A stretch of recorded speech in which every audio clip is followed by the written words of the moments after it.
Live from Miami, Florida. I am Linda. And I am Bella. And this is our podcast, Mostly Peaceful Latinas, where every week we will discuss current events, politics, pop culture, and everything else related to the state of the clown world. Welcome to our podcast. First of all, it's a very brand new podcast. We're both Latina women from Miami. Mostly peaceful, I gather. Mostly peaceful, right? And we really started this podcast to give a voice to the people all around the world. And it just happened last week where we did a very thorough investigation and podcast on the president of El Salvador, which he gave us a shout out. And that was like amazing for us because, I mean, that's a big deal. But what was also a big deal is that we had so many comments from people saying, thank you so much for like being a voice in America because the media lies so much. So that's kind of like, that's our goal. It's just to give another perspective and bring truth to the people because the media is just very biased. You know, prior to starting the podcast, we had these platforms where we were agitating alternative news that was maybe otherwise just not given the attention that it deserved, for mainstream. So our big goal with the podcast was to touch on topics and bring on guests that would have otherwise not been given a platform or a voice.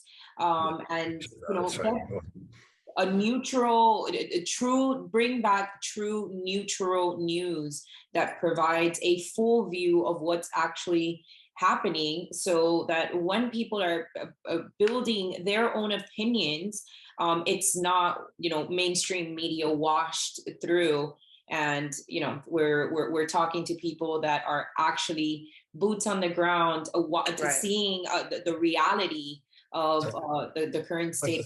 There's 1,000 journalists in Ukraine and maybe 9 Western journalists in Donbass.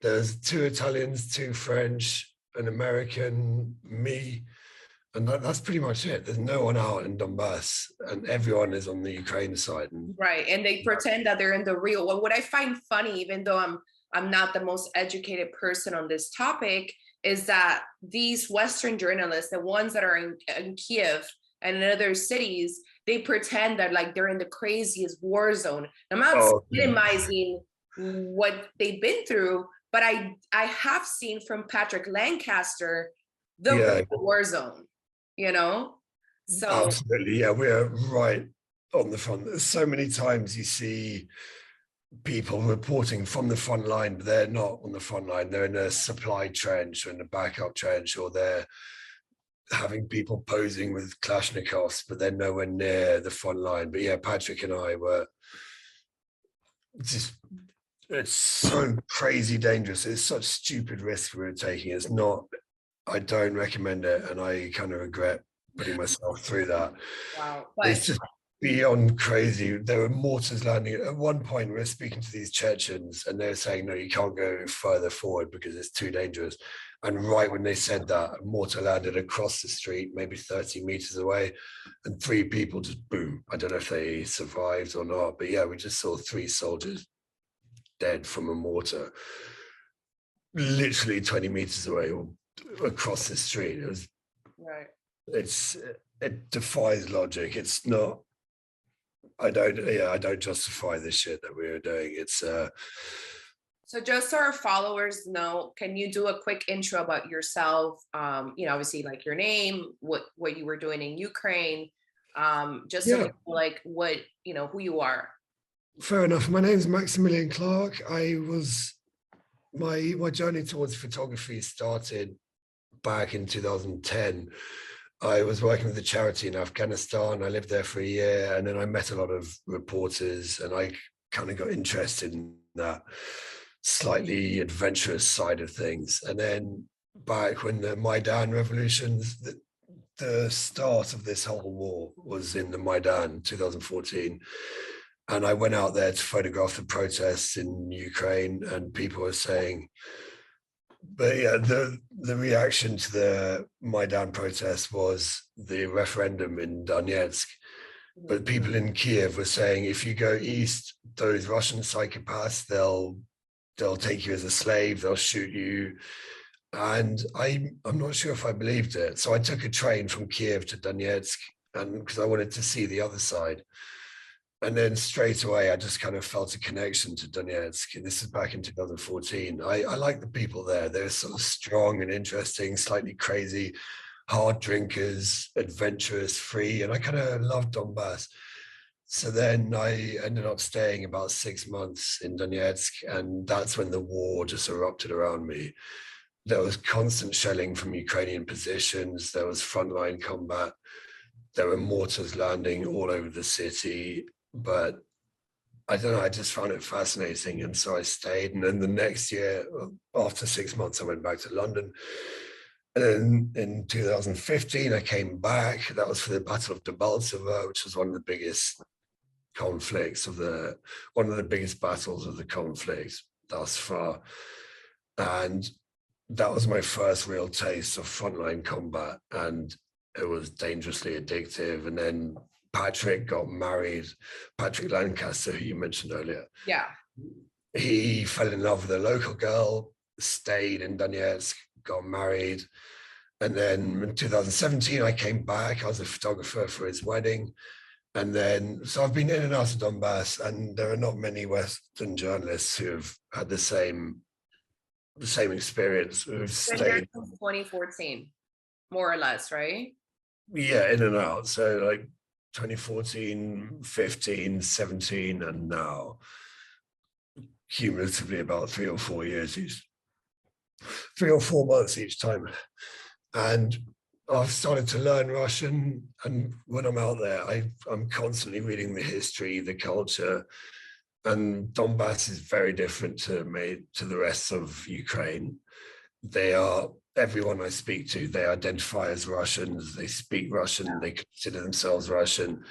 And there's something slightly crazy about the Russian mindset. It's difficult to explain. Like one guy who was a commander on the front line, who we met just now, his name's Zhora. He said, Russia is not something you can understand, it's something you have to feel. He was a white collar worker. He had a good income. He had a family, but he quit all that so he could volunteer for this conflict. Russia is very, very different from a Western mindset. It kind of defies logic. And people in Donbass, most people I speak to, they identify as Russian. And people don't know, I'm sorry to cut you off really quickly, and like with a little bit of investigations, is that 90%, correct me if I'm wrong, of the people in Donbass identify as ethnic Russians, speak Russian, and would want to be part of Russia. Is that something that you would say it's true or not? Yeah, definitely. There is definitely a selective bias, because the people who are pro-Ukrainian, once the counter-revolution happened in Donbass, the pro-Ukrainians, they would have gone west. So the fact that most people in Donbass are Russian, there's a bit of bias there, because the people who are not would have left pretty early on. But yeah, absolutely. Everyone I speak to, they identify as Russian, they speak Russian, they consider themselves Russian, and they voted to secede. They voted for independence in 2014. With that, the Western media decried it as a sham referendum, because it was like pushed through very last minute, maybe at gunpoint. But on the ground, you speak to people, they believe in that referendum. Most people I speak to in Donbass, they voted for independence, for the Donetsk People's Republic. They have a lot of identity with that. They identify with the Donetsk People's Republic and the Lugansk People's Republic. They don't necessarily want to join Russia, but they consider themselves Russian, and they want independence for their Donetsk People's Republic. And they want to leave Europe. They want to leave Ukraine. That's, yeah. Most people I speak to tell me they waited for hours. They queued all day long so that they could cast their vote to leave Ukraine.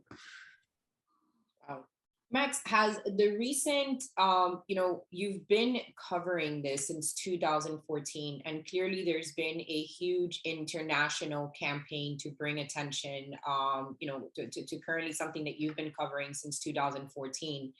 Has there been any change in the way that you've had to present your information or go out and get information, given this global type of attention that your work is now getting, being there since 2014? At the beginning in 2014, it was much easier to get accreditation. There were mainstream media, like every major press from all around the world were centered in Donetsk. There were so many journalists. But then since then, Western media attention has lost interest and it's just waned. And also Donetsk have sort of clamped down. They consider Western media to be biased, and so they don't give out accreditation very easily. I'm lucky because I was there at the beginning, and Patrick Lancaster, who lives there, helps vouch for me. But it's surprisingly difficult to get accreditation in Donetsk, which, to be honest, I think they should be encouraging Western press to be there, because we need more eyes on the ground. I guess kind of like how we're scarred. So we are, we're American conservatives and we supported Trump. Obviously, I'm sure you saw the global campaign. Somebody like her and I kind of defied the typical, the mold white, right, conservative, supremacist, Nazi, blah, blah, blah, blah, blah. I'm an immigrant. Stereotypical Trump supporter. And so it's been very difficult for us to trust the media and want to talk to them. She's been on the press, I've been on the press, and even when we do it with good intentions, sometimes they twist our words, they cut the appeal, they do this. So I could see how the people there in Donetsk would not be receptive to Western journalists, because they are the enemy of the people throughout the world. So many times, like every time I go to an artillery strike, I tell the locals, like, "Yada pravda," I tell the truth, because they genuinely consider Western media to be liars. And there's one example that really shook my world. I was in a town called Stakhanov near Debaltseve, and there was this building that used to be a school, but it was closed. Obviously, it's a war zone. And then that school had become a soup kitchen, giving out food to local people, and it got hit by artillery from Ukrainian positions. And then we went to photograph and video the damage. And whilst we were there, it got hit again by Grad artillery rockets. And like, it was fucking terrifying. Glass flying across the room. I hit the deck, thought I was gonna die. And we videoed that, sold it to Western media, and we very clearly said this was a soup kitchen in rebel-held territory hit by Ukrainian rockets. But then that video was published saying it was Russian rockets hitting Ukraine. Like, it wasn't a mistake. That was quite a wake-up call. There was no misunderstanding. They clearly took our video in which I nearly died and just straight up flipped it and said, "This is Russian artillery hitting a Ukrainian soup kitchen." It's like, no, it wasn't. I was there. This is our video. Right. That was, I didn't realize quite how strong the bias was, but yeah, that was it. Was it the one that happened this year? Like, no, this is 2015. I just saw one. I posted it on my Telegram, because obviously everything's being censored in every other channel. So I think it was in February or March. When did the war start? February, right? Yeah. March. There was one that happened in a town, and Patrick was there because he posted everything. And also it was Ukrainian, I don't know if it's, what is it called? The shelling that hit this town in the middle of their downtown. And a bunch of people died. I have all the images on my Telegram for people. I think I know what you're talking about. That was central Donetsk, and it was a cluster bomb. That's what it was, right? I was there. That was a day I decided to take a day off. I didn't want to go to the front line. I was sitting on a sofa outside my apartment, drinking a mojito, and then bang, every car alarm in the neighborhood went off because it was that big. So I just started walking towards the noise, and I got there, and there were just dead bodies all over the street.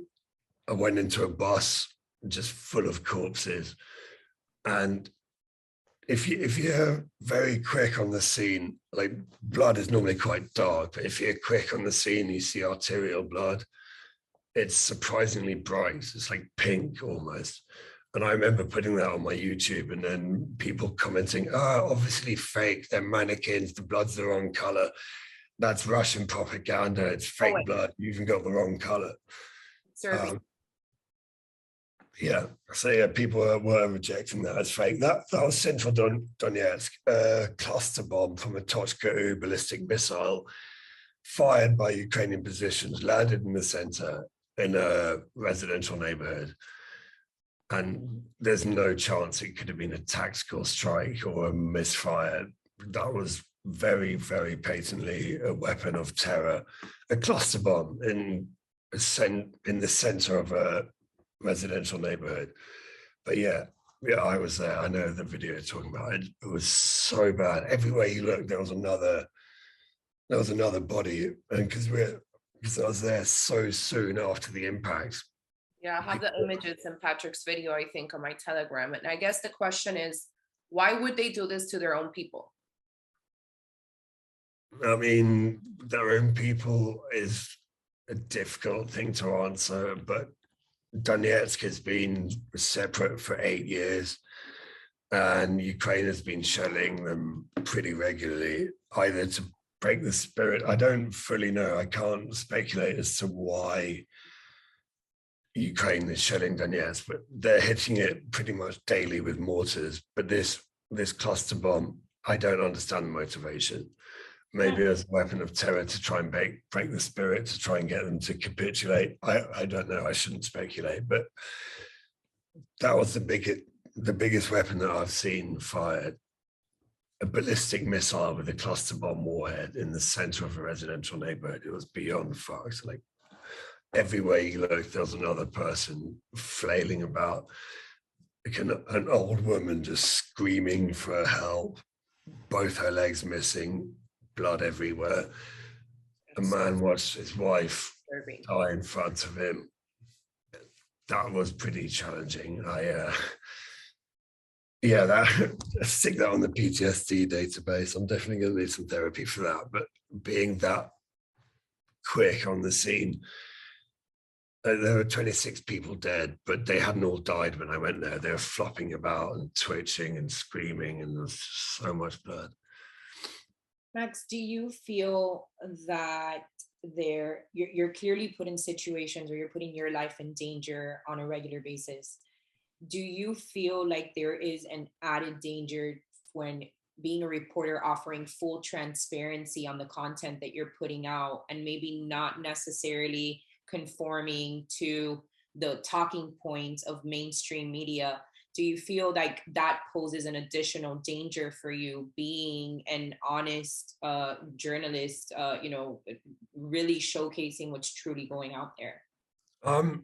I think it's kind of the opposite, because I broke international law. I went to Donetsk via the Russian side, and the Russians kind of respect me for being one of the only Westerners showing what the situation is. But yeah, if I went into Ukraine, because Donetsk legally is still Ukraine.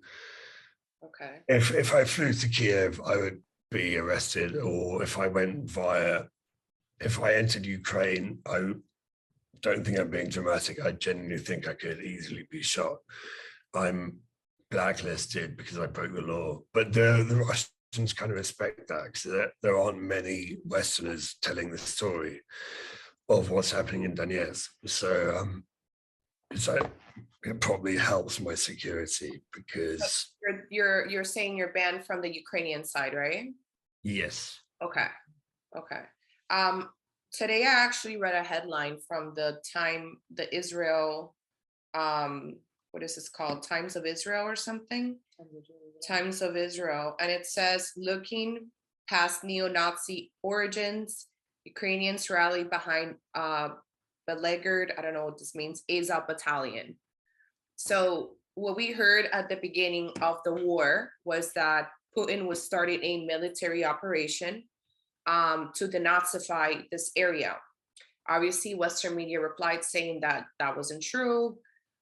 It was just him finding an excuse to go into war and gain more territory because he wants to recreate the USSR. So then slowly but surely, because they had no choice, the Western media started kind of desensitizing us, or not desensitizing, but kind of spilling the beans, as we like to say, like, yeah, well, there is Nazis, but they're not that bad. They're actually patriots. They're the nationalists. Well, they're, and now we are seeing that they are saying that there is neo-Nazis. It's flipped from a denial of the existence of the neo-Nazis being there to now the overwhelming evidence proving that there is, to now be giving a desensitization campaign where they're preparing people to make neo-Nazis okay, good right? guys. And it's strange because once again, as Americans who supported President Trump, we were all deemed as Nazis, right? And white folks here can't even wave an American flag without being seen as white supremacist Nazis. So it's kind of, I wanted you to tell us about the Azov battalion. Like, who are they? How do people receive them? From obviously the Russians, I'm sure, are not very happy with them, but what's the deal with them? Like, are they as bad as I say they are? Are they not that bad? Like, what's going on with those people? Because we don't know much. I mean, we only know what we see from like the biased Western media, who's finally admitting that there is neo-Nazis. But it's difficult to explain. Azov started very right-wing. Their founders were maybe Nazis, but certainly pretty fascist. But in the intervening 8 years, they've become more legitimate. And to call Azov fighters Nazis, I think, is simplistic and not fully accurate. A lot of Azov volunteers are not fascist or racist at all, but they are kind of rogue. And a lot of people I met in Mariupol don't consider them to be defending the city. They say they're basically holding it to ransom. They're very anti-Russian. They've decided to fight to the death, and they've had many opportunities to withdraw or negotiate, but they're choosing Mariupol as their final stand. But in Russian media, calling Ukrainian government or Azov battalion Nazis is prevalent, but I think it's a bit simplistic. Most people are not fascist. Ukraine is a pretty tolerant society. They have LGBT rights. They're pretty transparent, I think. Saying that Ukraine government is Nazi or that their armed forces are fascist, I think is a little bit naive, a little bit simplistic. It's an agenda that I don't necessarily, it's being pushed quite hard by the other side, but I don't agree with it, to be honest. I have seen pretty gruesome punishment from Azov of Russia. Yeah, or the knife in the eye, that video. I've seen. And in May 2nd, it was just the anniversary of the Odessa massacre, the Odessa burning, which it's unclear as to supposedly what happened to the people inside that building. Obviously, from the Russian side, they claim that it was the nationalists who burned those pro-Russian people inside of that building. And then obviously the other side is saying that it was just kind of like a accident. So do you know anything about that? Was Azov involved at all? I have no idea about Azov, but Azov centers around Mariupol, the Odessa massacre. I don't actually know what happened, to be fair. I know 50 pro-Russians were burnt to death in a building. I don't actually know all the details. I shouldn't really comment on that because, to be honest, I don't know and I don't want to speculate. But yeah, it looks like Ukrainian nationalists Molotov the building and 50 pro-Russians died. Whether it was deliberate or not, I can't say. And yeah, there's a lot of conspiracy theories, a lot of speculation. There's a lot of room, that's one of the, it's why it was so important for us. You were one of the first people that we reached out to when we were trying to bring on guests, because we feel that it is a topic where the lack of transparency does lend for a lot of disinformation. It does.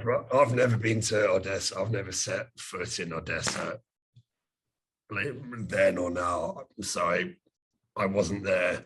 I'm not there now. Yeah. So I can't add any more clarity than. No, that's fine. You said about Mariupol, right? The city where Azov is kind of, or Azov is in their last like standing battle. And what about the population of that city? Are they more towards we want to be part of Russia, or we want to be part of Ukraine, or it's a mix? From the very little info, because we can't really find it anywhere. I have seen what you said about people saying that they feel like they're hostage, like they're being held hostage. I've heard many accounts of Azov coming in, garrisoning civilian buildings, keeping locals as human shields, and preventing them from fleeing, and setting up firing points from residential buildings. I've seen countless examples of that. I've seen Azov bases in schools, and there was a frontline, there was a kindergarten. I've seen so many examples of battalion Azov garrisoning civilian structures. But also there's a sort of information bias, because I'm often with the pro-Russians. So anyone who's pro-Ukraine, they're going to be scared. They're not going to want to say they're pro-Ukraine. So kind of by definition, most of the people we talk to are pro-Russian. The ones who might be pro-Ukrainian, they're scared. They don't want to talk. So it's very difficult to gauge where the support lies. But it's well documented that Mariupol had a pretty sizable pro-Russian sentiment. I can't put it in numbers, but I don't know, maybe 50%. Max, it's clear that you've experienced a lot of moments that would probably, change a person. You've seen a lot of trauma. That's why I'm drunk now, yeah. It's really bad out there. I am still dealing with the effects. I wasn't expecting to see this many bodies. Is there, I guess that my question is there a particular moment that changed you? Like, I'm sure the entire experience changes you as a whole, but is there any one moment that you can think of experiencing on your, I don't know why it has that. This one, okay, upgrade. There was one little moment, like, if you go to a neighborhood that's been hit by artillery, the locals try and point out, have a look at that. They show the casualties. They try and drag you towards where the dead body is, just so they can show their reality. But there was one moment where this guy grabbed me by the arm, and instead of walking me towards the dead body, we were walking past 2 or 3 corpses. I was like, shit. If he's walking past these bodies, whatever he's showing me is going to be a lot worse. And there's a massive airstrike crater. And in the bottom of that crater were about 15 or 20 dead bodies, all civilians. And they'd just been flung in because they couldn't dig holes fast enough. And seeing that airstrike crater next to a residential building just filled with corpses was shocking, to say the least. Yeah, that was bad. And these were Ukrainians that were, Ukrainian casualties, or from the Ukrainian? They were Mariupol. Mariupol, okay. So you could call them Donetsk People's Republic, you could call them Ukrainian. Either way, they were civilians from Mariupol, and they're just 20 of them flung into the bottom of this crater. That was bad. There's so many horrible things. Another moment, they have bomb shelters, but then they also have cellars where people are staying, and there's no electricity, there's no running water. And I just remember going down into this basement. This old woman had given up on life, but we got her name and address, so we had to take her out. We took her back to Donetsk to be with her family, but just this stench of urine and feces in this pitch black bunker with no food, no running water. And they've been in there for 2 months. I mean, if I'm on my own for 20 minutes, I get bored and restless. Just being in absolute unending darkness for 2 whole months as artillery lands around everything, it's such a grim reality. But yeah, we took her out. We managed to get her into the car. We took her back to Donetsk, but just that snapshot of her life and the life of about 100,000 residents of Mariupol, just living in the absolute unending darkness, in the pitch black, with no water, no food. It's so grim. I've seen some images, actually from even like 2014 when I started trying to investigate what was going on in Donbass. And something else that I think it's pretty disturbing that people don't see. Often the media uses children, right? They do it here when it was like the separation of children at the border, children dying, they always use children. And for Aleppo, if you remember, the images were children coming out of there, and they're doing the same thing now for Ukraine. One thing that I found was that there's an entire, I guess, kind of like memorial somewhere in Donetsk or somewhere in like that area of all the children that have been killed in the last couple of years. Like, what can you tell us more about that? Is that accurate? Is like I know what you're talking about. Something. I can't remember what it's called. I've never actually seen it, but yeah, it's an ongoing living memorial of all the people who've died, mostly from Ukrainian shelling in Donetsk. It has a name, has a catchy name. I can't remember what it is. I've never actually been there. I kept intending to go, but just kept getting busy because the war. Yeah. The war kept changing. It's got the hero, not heroes. Yeah, I know exactly what you're talking about. But yeah, that's accurate there. It reflects the number of people who've been killed as part of the ATO, the anti-terrorist operation. That's really sad. I've been kind of just hesitant to put much out there. There is a large majority of our population here in America from both the either side of the political spectrum, whether it's the Democrats and the Republicans who are extremely supportive of the Ukraine. They think they're saving democracy. But we have seen that there are a lot of questions about so-called democracy in Ukraine. I just recently saw AP News was walking around with the Ukrainian military inside of Ukraine, taking away dissidents that were considered to be pro-Russia or they were suspicious of them. And I will say that I kind of understand their position because they are at war. So, they kind of active conflicts, martial law, that's slightly different. To be fair, I do think Ukraine is relatively democratic and transparent. So this stifling of dissent is not really the best example because they are literally at war, and it's that's why I say I can't I can't really necessarily say that that's a bad thing because I'm sure we would do the same, right? But even before, absolutely, no worries. But even before this example, we saw that they were banning, like, I think televisions, stations from that were, I guess, friendly to Russia. So we understand that people now like to say it's democratic because there's LGBT rights, because women can have abortions, because, all these things that make supposedly progressive, right? But is it really a democracy? Is it what is the difference that you see the most between like them and Russia in terms of like culture and society and even the way that people live? Do you see a difference? And There is definitely a difference. In like Ukraine is more European, more. I think they are more sort of transparent. There's more ability to question authority. In Russia, that's not really an option.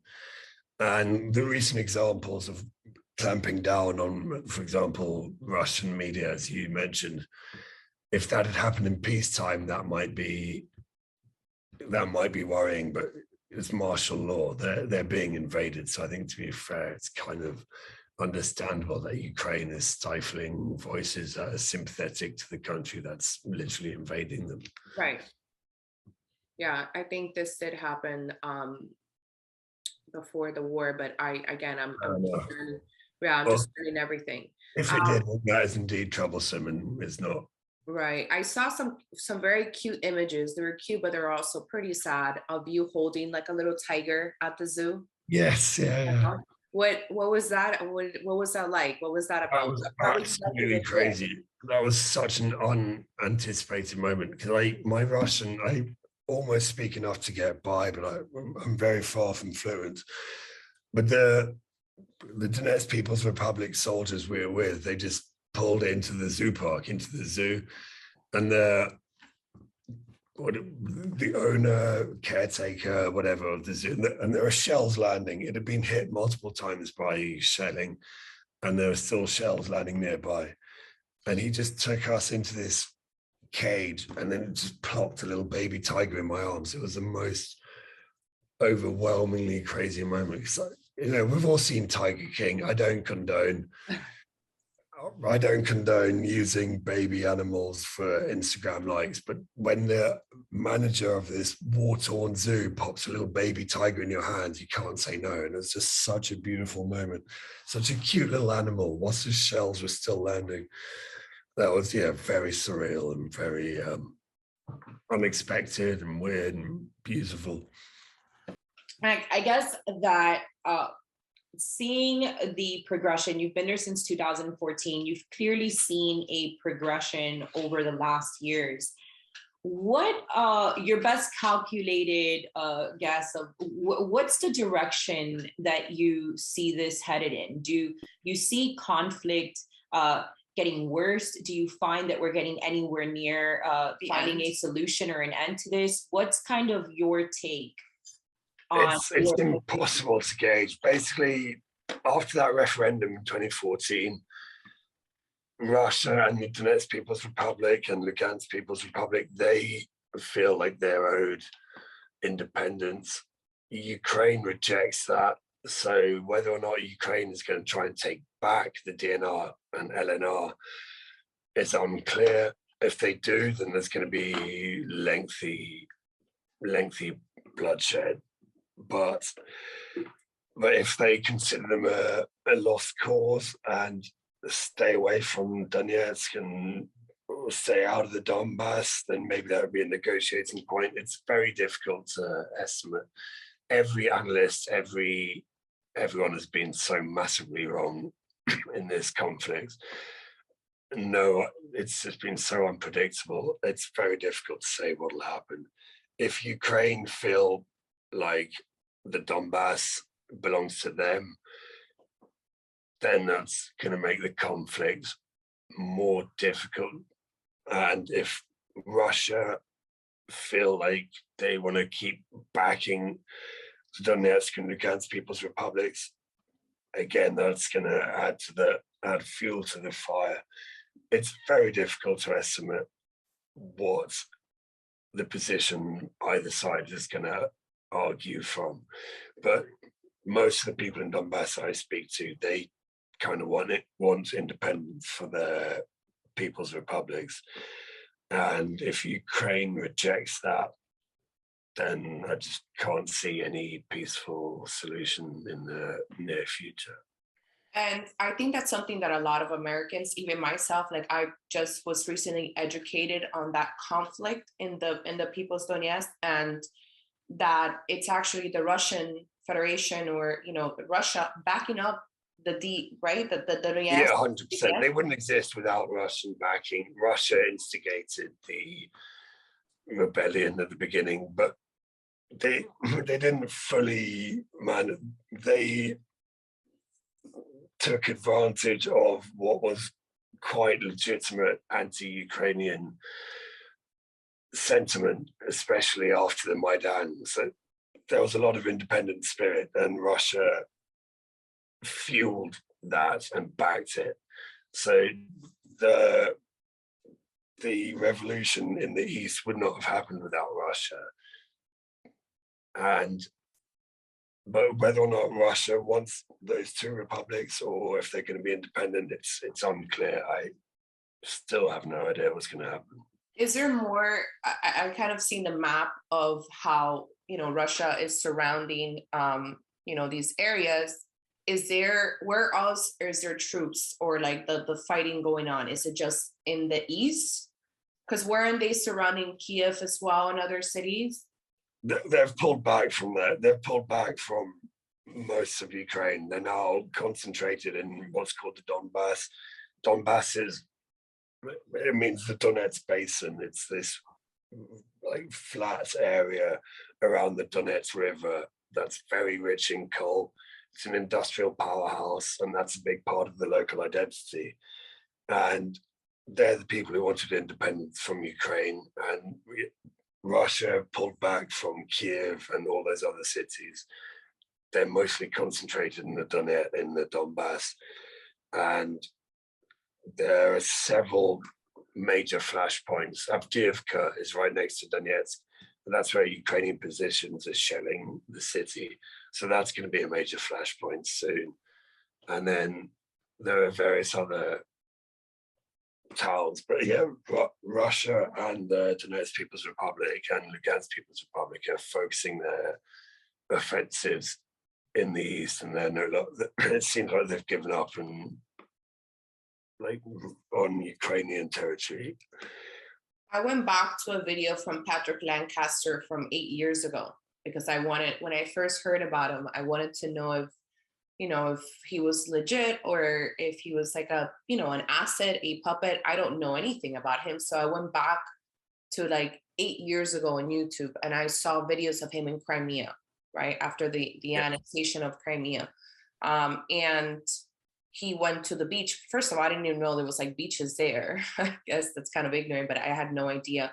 And he was interviewing a lot of people, and they seemed very happy to be, to be independent or be annexed from Ukraine. Have you been to Crimea as well? I never have, but my impression is we all call it an annexation, but the Russians and Crimeans, they call it repatriation. They don't feel like they've been taken over. They feel like they've been restored back to Russia. Okay. I can't remember the full story, but Crimea was given as a gift to the Ukrainian people after the Second World War, when it was all part of the USSR anyway, so it's kind of token. But my impression is that Crimeans still associate as Russians. Most of them do, certainly. But no, I've never been there, so I shouldn't speculate. Okay, that's interesting. Do you have any other questions? Yeah, I guess that being, us having our new platform and really seeking out to give a voice to, again, the points that are otherwise not spoken about. What do you think that American media, particularly alternative media, such as podcasters and independent journalists, what do you think that they can be doing, in your personal take? What's something that they could be doing better to provide more fair coverage about what the perspective that you get to see day to day? It's a surprisingly big question, to be honest. I think people, without sounding conspiratorial, people don't really care about the truth. They just like narratives. They want goodies and baddies, and they don't really care about nuance. And I think with that in mind, papers are going to pander to that. Russia bad, invading Ukraine. I can't imagine it. I don't think people give a shit about nuance. That's the narrative people like and enjoy, and I don't think that's going to change. Right, that's so true. There's always, and that's what it's been Putin's the bad guy, Zelensky's the good guy, the Ukrainians are on the right side of history, the Russians are not, we must cancel them, they're all evil. And if you stand with them, you're a Putin puppet. At least that's what they call anybody who kind of challenges that mindset here in America. I did forget, I wanted to ask you about the Chechen army. Yeah. You mentioned earlier, how are they? How's their behavior? They're Muslims, right? They are indeed, yeah. Ahmad Silla, Allahu Akbar. I've met them a bunch of times. They like their reputation as fierce fighters. So if you go up to them and say, you're very strong, Tisirni, Ahmad Silla, then they love that shit. I haven't spent that much time with them. I don't know I can't really analyze their impact, but they're the ones all over the front line in Mariupol. They're the ones literally absorbing the bullets. They seem to be very, I don't know if it's pro-Putin, but the situation with Chechnya from the 2 Chechen wars in the 90s, it's very complicated, but their leader, warlord, Kadyrov, they stand by him. He's allied to Putin and they're on the front line fighting. The ones I've met have been surprisingly friendly, if that's the right word. But I've heard a lot of allegations of human rights abuses. I haven't witnessed any myself, so I shouldn't speculate on that. They're a unique and tough, fiercely independent Islamic fighters who are they're all over the front line, and they're an interesting bunch. But yeah. I've also seen something very interesting, which I kind of saw with the Afghanistan war. The Taliban, they believed that they were fighting for Allah, right? Yes. And is this, I kind of seen some of that from the Russians and the Chechens. Is that something? The Chechens, absolutely. You go up to them, they say, Allahu Akbar. They're definitely fighting. They are jihadists. They consider this war a jihad. And because of that makes them good fighters, because if they die, they consider it part of Allah's will. So for that reason, they're less scared. They can go into the front, they go right up where people are shooting, and they're just thinking, like, if I die, it's God's will. And that makes them pretty formidable on the battlefield, because they're not scared. That's how the Taliban were. Yeah, once the U.S. was retrieved or they left, I did so much research on the Afghanistan, not just the Taliban, but the Afghan people, and it all had to do with the spiritual war, or what they think is a spiritual war against the evil Western, state, anti-God, godless, like. I lived in Afghanistan for a year. There's a picture from Herat. No. I don't know if you can see it. There's a Russian tank and a mosque. I lived in Afghanistan for a year before this, so I'm kind of familiar with that mindset. Yeah, it definitely, we try very often to challenge the narrative of what the mainstream puts out there. And, it was something that really sparked both of us hearing, Afghan the Taliban celebrating and giving all their glory to God, and then also while simultaneously, letting the enemy know your defeat came in your godless nature. Exactly. Yeah. So it's always, to hear you say that they're at the front lines and that it makes them even more dangerous warriors, if you will, because they believe that whatever comes of it is all in sake of God. It says something about, the battle they're fighting. That's amazing. There was something else that I had that while I was talking about the Chechens, I had in mind, but I can't remember right now. So this may be our conclusion. So did you say you're going to go back, or you don't know now? I have no plans now. I have no idea what the future holds. I'm not rooting it out, but I'm not planning. Is Patrick still there? Yeah, he lives there. He's got family, wife, kids, a house. He's a Donetsk resident. Like, he's not staying there. He lives there. So yeah, he's not leaving. Oh, I do know what I was going to ask you. I just saw this week, I think it was 2 days ago, that the Russian army captured Western mercenaries. There's this one British guy. Yeah, I didn't. He's not really a mercenary. He's got Ukrainian citizenship. Okay. He was living in Ukraine. He has a Ukrainian wife. He wasn't a mercenary. He was fighting with the Ukrainian Marines, not the Azov battalion.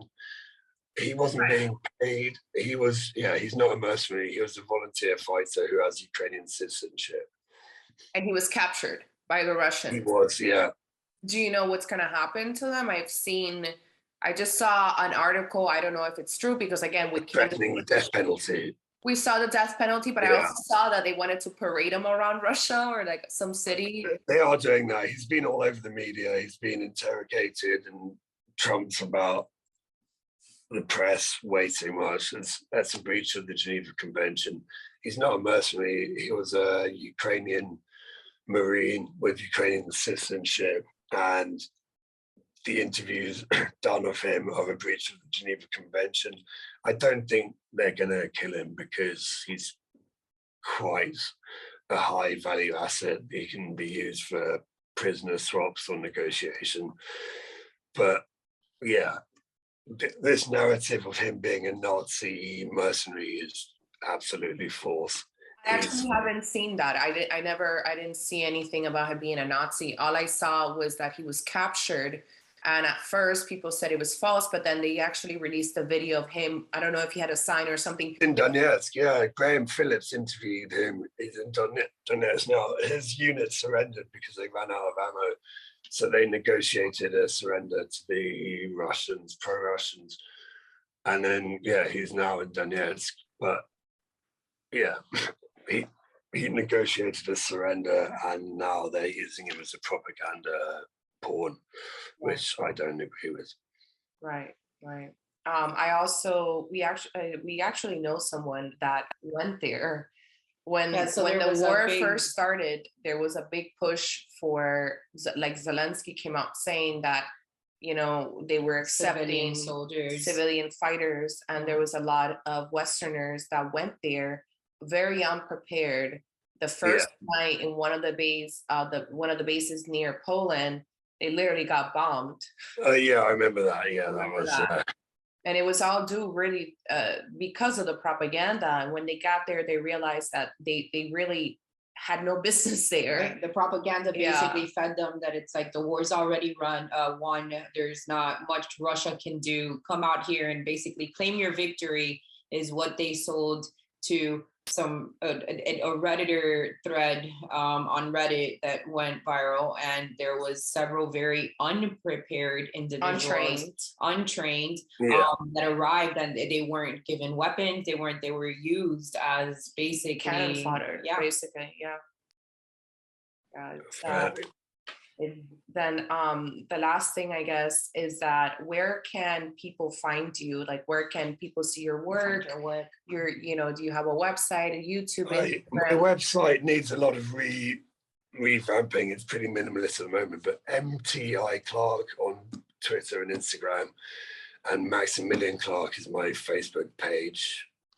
And Twitter is MTI Clarke, same as the Instagram. I'm going to keep uploading many of the pictures I haven't yet published. MTI Clarke on Instagram and Twitter, Maximilian Clarke on Facebook, and I'll keep providing new content, and hopefully I'll go back there, but I have no plans as yet.